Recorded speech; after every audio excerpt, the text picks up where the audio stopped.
हमारे यहाँ अगर इस दुनिया में, भारत में हिंदू धर्म का अगर जनाजा निकलते हुए देखना है तो किसी हिंदू की शादी में चले जाओ। शास्त्र कहता है सूर्यास्त के बाद वेद के मंत्र पढ़े नहीं जा सकते।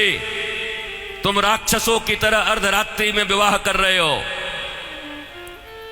अरे वो काल कुछ और था जब मुगल तुम्हारे यहां थे। रात के अंधेरे में बहू बेटियों को उठाकर ले जाते थे, दिन के उजाले में ले जाते थे, तो रात में छुप छुप करके अंधेरे में विवाह कर दिया करते थे। अब कौन मुगल और कौन अंग्रेज तुम्हारे पीछे पड़ा है? क्यों नहीं तुम सूर्यास्त के पहले विवाह करते हो, अभिजित मुहूर्त में करते हो? वेद तो वही कहता है। तो तुम्हें तो ये भी ज्ञान नहीं है। हिंदू धर्म का डंका लेके घूमते चल रहे हो, डंका पीट रहे हो हिंदू धर्म का। तुम्हारे विवाह में देवताओं का कितना अपमान होता है। अरे विवाह में दो प्रकार के कार्ड बनाओ। विवाह एक संस्कार है, विवाह एक यज्ञ है। अरे भैया, खाने पीने खिलाने वाले के लिए एक दिन रिसेप्शन जो करते हो कर दिया करना, पर विवाह में बड़े लिमिटेड लोगों को बुलाया करो। अपने अपने परिवार, वो भी जो सनातन संस्कृति को मानते हैं, पवित्र रहते हैं। विवाह संस्कार में देवता आते हैं तुम्हारे द्वारा किए गए यज्ञ के भाग को लेने के लिए। अरे नाक पोंछते हुए, कान खुजाते हुए, पता नहीं क्या क्या करते हुए अगर तुम किसी को भोजन दो तो तुम्हारा बच्चा भोजन नहीं करता। ऐसे ऐसे आंख करके बच्चे को दो। शी मम्मी, कितनी गंदी हो तुम। और देवता आते हैं तुम्हारे बेटे और बेटियों के विवाह में। वो एक यज्ञ होता है। कोई शराब पी के खड़ा होता है, कोई गांजा पी के खड़ा होता है, कोई गुटके खाए रहता है, चमड़े के बेल्ट पहने रहते हैं, जूते पहने रहते हैं। 3 घंटे तक दूल्हा उपवास नहीं रह सकता। कोई फूफा बन के पेप्सी ढकेल देता है, कोई जीजा बन के कोक ढकेल देता है। अरे आज 3 घंटे जो अपने सिया को, अपनी जानकी को पाने के लिए उपवास तक नहीं कर सकता, वो क्या पालेगा अपनी पत्नी को, धर्म पत्नी को? ये कोई विवाह है? ये कोई सनातन संस्कृति है? और इसी को तुम विवाह कहते हो। विवाह यज्ञ है, यज्ञ है। इसलिए हमारे यहां तलाक और डिवोर्स का कोई सिस्टम नहीं है। उनके यहां विवाह एक एग्रीमेंट है, आज हुआ है कल तोड़ देंगे। पर सनातन संस्कृति धर्म पत्नी और पति स्वामी, इस प्रकार की एक संरचना है। विष्णु और लक्ष्मी बताया जाता उनको। तुम कौन से विवाह कर रहे हो?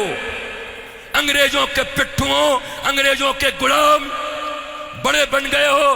भारत के पैसे खा करके उन पैसों से भारत को ये दिखा रहे हो अंग्रेजों और पाश्चात्य संस्कृति की तरह विवाह करके साधारण भारतीयों के मन में लोभ उत्पन्न कर रहे हो। और ये समाज के अग्रणी लोग बने हुए हैं, ये समाज के श्रेष्ठ लोग बने हुए हैं, ये समाज को दिशा दिखा रहे हैं, ये समाज को भोंडा प्रदर्शन कर रहे हैं, अपने दन का लोगों को दिखा रहे हैं। एक गरीब बेचारा विवाह करने में भी लज्जा करता है, इतना आडंबर बना दिया। विवाह एक यज्ञ है, बड़ा पवित्र यज्ञ है, सुंदर यज्ञ है। वेदियां बनती हैं। हमारे यहां दूल्हे दुल्हन, उनके वस्त्र कैसे होते थे?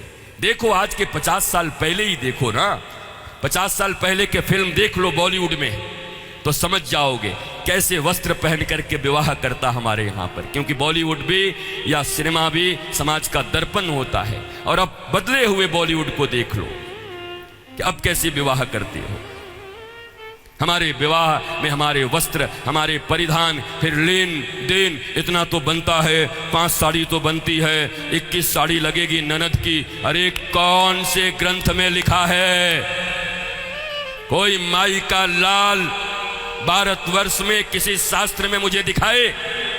कहां लिखा है ये लेन देन? तुम्हारी बुढ़िया पुराण में होगा। लोभियों के बनाए गए कानून, लोभियों के बनाए गए नियम, अरे जरा सोचो, एक बच्ची, एक बेटी अपना नाम, अपना गोत्र छोड़कर आती, अपना टाइटल छोड़ करके आती, अपने घर परिवार, माता पिता, भाई बहन, सखी सहेली छोड़कर आती और तुम्हारे वंश को बढ़ाने के लिए तुम्हारे घर में आती है। उसको भी टीवी, फ्रिज और कार के लिए मिट्टी, तेल और पेट्रोल से जला देते हो। तुम्हें शर्म नहीं आती? भारतवर्ष में जन्म लेकर बैठे हो। तुम्हारी बाजुओं और भुजाओं में अगर शक्ति है तो अपने पैसे से कार खरीद लो, अपने पैसे से फ्रिज खरीद लो, क्योंकि छोटी छोटी बच्चियों के पिता तो बचपन से उसके लिए खिलौना खरीदते रहते हैं। जब छोटी रहती है 5 रुपए का, थोड़ी बड़ी हो जाती है थोड़ा और बड़ा, थोड़ी बड़ी हो गई साइकिल खरीद लिया, थोड़ी बड़ी हो गई स्कूटी खरीद दिया, और बड़ी हो गई अच्छे घर के हैं कार खरीद दिया 5 लाख का, और एक दिन फिर जा करके 5 करोड़ में एक गुड्डा खरीद के ला के दे दिया। तो खरीदे हुए सामान की जो इज्जत होती है वही दूल्हे की भी इज्जत होती है। दूल्हा बिकता है, बोलो खरीदोगे?